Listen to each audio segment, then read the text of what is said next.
What is up, my fellow members of the CLC? It Chapter 2. Very high expectations for this movie. I absolutely loved the first It movie. It's one of my favorite movies of the decade. I think it's frightening. I think it's funny. I think it has maybe the best ensemble of kids actors I've ever seen in a movie. Bill Skarsgård was great as Pennywise. I think it's one of the best Stephen King adaptations. Now, obviously, there's the gold standard, which is Shawshank and The Shining and probably The Green Mile. But I would say right at the top of that second tier, I would say the last It movie. I think I liked it even more than the original Carrie. I think that movie is just fantastic. And because of that, I was really excited for this one. The first one is actually the inspiration for the name, the Castellani Losers Club. So obviously, I kind of have a very, a soft spot for that film that features a killer clown, which is kind of strange. But this one, really excited for it. I loved everything I'd seen so far. The casting, I thought, was amazing. And that's where I'm going to start with the positives for this movie. The casting is great, and the acting is perfect. Every performance is great. They capture the personalities of the characters from the first one, but it never feels like they're doing imitations. All these actors are great. A lot of talk about how good Bill Hader is. And yeah, Bill Hader is fantastic in this. And I'm really happy for Bill Hader, because back when I watched SNL religiously, he was always my favorite one on there. I thought that he was insanely talented, but I just wondered if he was going to have the kind of staying power to be able to become a star in movies. And you know what? He absolutely has. And good for him. He has not only tremendous comedic timing, we all know that, he's got great dramatic acting chops, and he has some moments in this movie where he really has to emote, and you buy it completely. Bill Hader rules. Way to go, buddy. Bill Skarsgård is great once again as Pennywise. He's frightening. He has the ability to be funny, but in a very dark sort of way. Another person who's very talented is this director, Andy Muschietti, I believe his name is. I should know that. This guy is really a talent. He has a tremendous ability to set up a scene. There's some really neat transition shots in here, some really cool establishing shots. He knows how to frame a shot. Obviously, you would think if he's a director, he'd be able to frame a shot, but you know what I mean. He's creative with it. And I think this guy is very talented, and I want to see what he does after this. He's only directed horror movies. I'd like to see him branch out a little bit. The first third, even 40% of this movie, man, I was loving it. I was loving it just as much as I was loving the first one, because it was mainly just these characters coming together. And I was like, man, this is great. The chemistry is there. The moments that are supposed to be funny are making me laugh. It's frightening. I'm loving this. Well, what are critics saying this isn't as good as the first one? Screw those people. All that matters is my opinion, and this movie rules. And then you kind of got going a little bit with the actual plot, and it's not as good. Now, I don't hate this movie.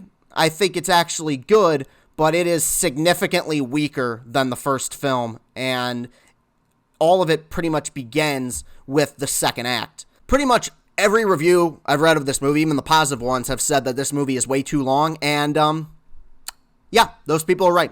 The movie, I was never found myself being like, oh god, this is so boring, but the movie just gets so repetitive, and that would be fine, I guess, if it was scary, but the movie's not scary to me, and the first one didn't really scare me either, but what I loved about that first movie is that it was more character-driven. It was more of a coming-of-age story that just happened to feature a killer clown that lives in the sewers. This one, they overshadow the character stuff by trying to throw in as much frightening imagery as they can, and while some of the imagery works, even that is overshadowed by the stupid jump scares. Now, I guess most people probably know what a jump scare is, but for the layman out there, a jump scare is essentially something that they use in horror movies as a very cheap trick to try to quote-unquote scare you, even though it's not scary. What it is you build up the tension, you get the music blaring, and then silence. Oh man, I guess this character's safe. And then something scary jumps out, or it's not scary. It's just an image, and somebody slams their fist on a music board, and all this a music board, whatever. I don't know what a music board is, but you know what I mean. The orchestra just goes just essentially throws up, and they do that to try to scare you. And it's startling. It's not scary. Scary is like going home at night after seeing a scary movie, and you have to sleep with the lights on because you're genuinely frightened. This is startling. So is walking in on someone taking a dump, but it's not scary. And the movie gets really, really repetitive with that stuff. And the second act is really lame.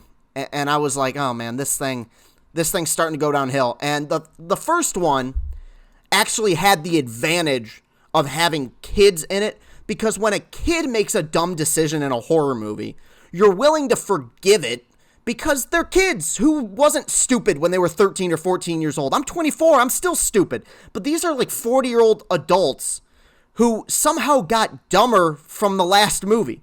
Now you get to the third act, and I was like, you know what? Second act wasn't very good.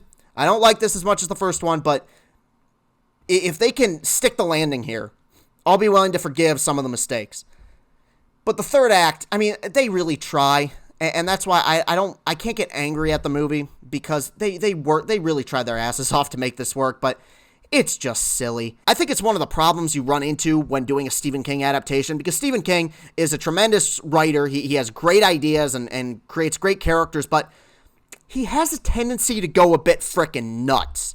And that's kind of what happened in the It book, from what I've heard. I've never read it, and it's what happens here. They try really hard to make it work, but it looks silly. And I felt bad, because these actors are working so hard. This director's doing everything he can to make it work, but the source material just isn't there. Now, I will say this. The last 5 minutes or so won me over a little bit, which is strange that in the very, very tail end, the movie would kind of, turn me around, but I felt like in the last couple minutes, they returned to what made the first one great, and that's that they were focusing more on the characters as opposed to the horror elements. I don't dislike this movie. I think it's fine. I think compared to the first one, it's a major disappointment, but I'm going to bump up my rating from a 5 to a 6, simply because pretty much everyone I've talked to and everyone online says that the It book gets significantly weaker in the second half. And it was like that in the original miniseries as well. And it's like that here. So I feel like they were almost in position to fail. Like there was almost no way that this could have worked well, because everyone who's read the book or seen the original miniseries says, yeah, the first half with the kids is way better than the second half. And I give them credit for fearlessly diving into the second half of the source material, which everyone and their mother says is substantially weaker. Did it completely work? No. I don't know if there was any way to make kind of the craziness of the second part of that book work. Man, they gave it the old college try. And there are a lot of good things about this movie. If you want to see it in theaters, go ahead. I would say preferably wait till DVD. The difference, one of the big differences between this movie and the first one is, the first one's actually one of those few horror movies I can go back and rewatch. I don't think I'm ever going to see this again. I don't really have any interest to. So it's a 6 out of 10. I don't hate it, but yeah, it is a disappointment compared to the first one. Okay, well, that's going to wrap things up for this review. You can follow me on Twitter at Castellani2014. The link is in the description below. Thank you for watching. Love you guys. Peace and happiness. Never stop losing.